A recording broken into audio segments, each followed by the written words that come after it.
I'm invisible. I'm invisible. You're invisible? Why are you invisible? Because I'm a G-H-O-S-T.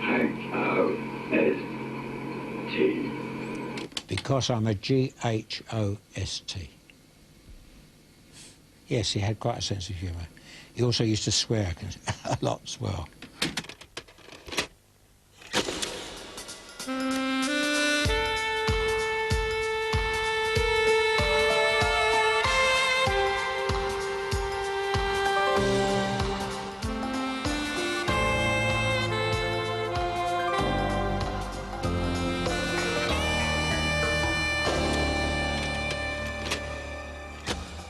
I'm Maurice Groose, and I'm one of Britain's leading psychic investigators. I'm 76 now, and still on the trail of ghosts and poltergeists.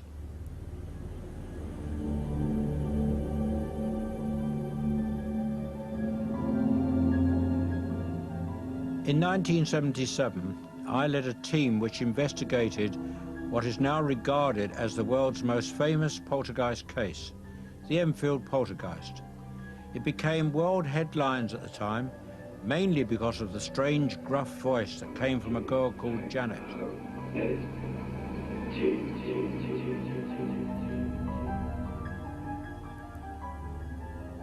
Hollywood soon got in on the act, and the makers of several box office hits acknowledge a debt to my case in Enfield.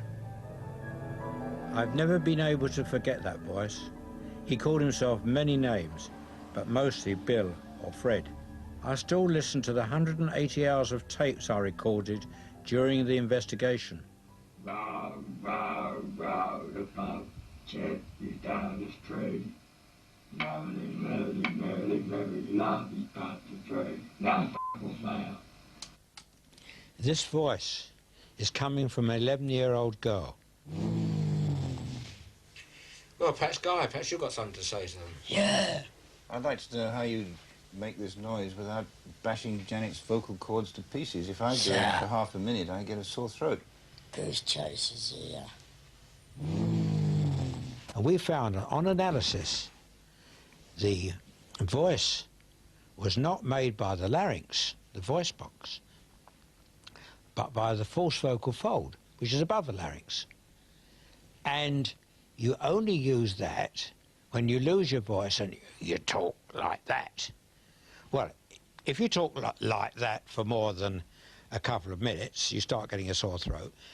Talk like that for 5 minutes or so and you're going to start doing damage to your throat. And yet this voice used to speak up to 3 hours at a time. Not continuously, of course, but up to 3 hours at a time without the girl showing any distress at all. Absolutely remarkable. The voice was just part of it. The girl levitated, going from horizontal to vertical in a sixth of a second. Furniture was thrown around the rooms. The house was swarming with journalists. But after 4 days, they were baffled and frightened and called my team for help. A policewoman gave a sworn affidavit of the extraordinary activity she witnessed. Even the ghost chipped in. The death certificate confirmed the truth of what the ghost was saying. Many objects materialised out of thin air. Spoons were bent. Fires broke out spontaneously in the impoverished family's home. The family had to endure practically every known phenomena in a poltergeist case. They were traumatised. They didn't benefit financially and were ostracised by many of their local community. The Enfield Poltergeist menaced that family for 18 months. It nearly destroyed their lives. I'm going back to see them for the first time in 20 years. Janet, the girl at the centre of it all, prefers to remain anonymous, but I spoke to her mother and sister. Well, here I am at this famous house in Enfield, and here you see Margaret and her mother, who were very, very involved in this case. You remember the day I first came? Yes, I remember, Mr. Groose, and you was on the case ever since then, onwards, and you saw everything and took note and explained to us. You remember when the reporters and journalists were here? How did they carry on? I could see the fear in some of their faces also, and they probably could sense that we was dead scared and wanted to run out any minute. I know I did. My sister did, I know that. I remember one of them came in and he explained to me that I'd got a poltergeist in the house. And I said, what on earth's that? And I nearly fainted when he told me. I didn't even know what it was. In fact, I don't think any of us did. And we couldn't even Until say the word afterwards. poltergeist until Mr. Groose from Psychical Research explained how to say poltergeist. That's me. And also what it actually meant in, was it German? Was it? Yeah, poltergeist, noisy Noisy ghost. spirit. In the meaning Noisy of it. ghost. Also, Yeah. which he explained to us. What do you say to people who say to you, with you children playing around, what do you say about that? I say that's a matter of opinion. If you haven't experienced it, you're going to say that. But it did really happen. It upsets me deep down to think that they can't give us an open mind, the ones that just put it down completely. But all I can say to them is I wish they can experience the same thing as what we went through. They certainly wouldn't say it was false or fake or it was child playing or anything of that kind. The welfare of people at the centre of poltergeist activity is very important. I believe that most poltergeist activity is actually caused by very high levels of stress. Occasionally you get paranormal entities interacting with us, and this is what I think happened at Enfield. I haven't spent all my years searching for the paranormal. Like everybody else, I had a normal life to lead. When I left school, I was a commercial artist. I did 2 years apprenticeship. You can see on the pictures on the wall, well, actually they are my pictures that I have done. I turned into quite a good commercial artist, in fact. But then the war was looming, and I joined the Royal Artillery, super heavy guns. We had to make a hasty retreat back to Dunkirk, when of course thousands of other troops. And we were bombed and blitzed to hell there. It really was rough going. I suppose I was one of the reasonably lucky ones. I got off on a destroyer. I met Betty at a tea dance in Marble Arch. Always very taken with her, right from the word go. And it was on a Sunday, and I met her on a Sunday, proposed to her on the Thursday, and in 10 weeks we were married. Because everybody said at the time, oh, these war marriages, it would never last, it would never last. I don't know, perhaps it won't. I mean, it's only 51 years now, so I suppose. I think I can say it'll last.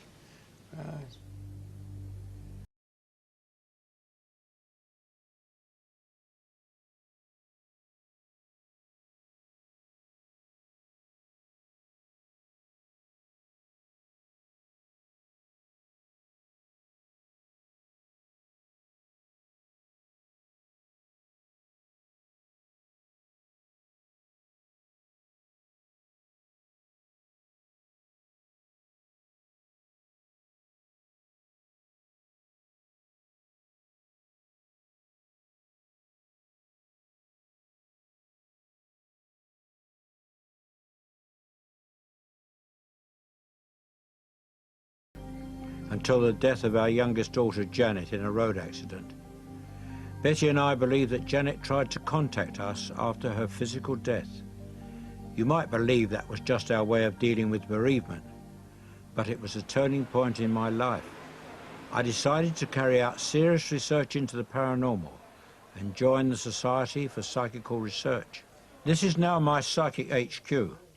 The Society is the world's leading centre for the scientific study of the paranormal. I'm the chairman of the Spontaneous Phenomena Committee.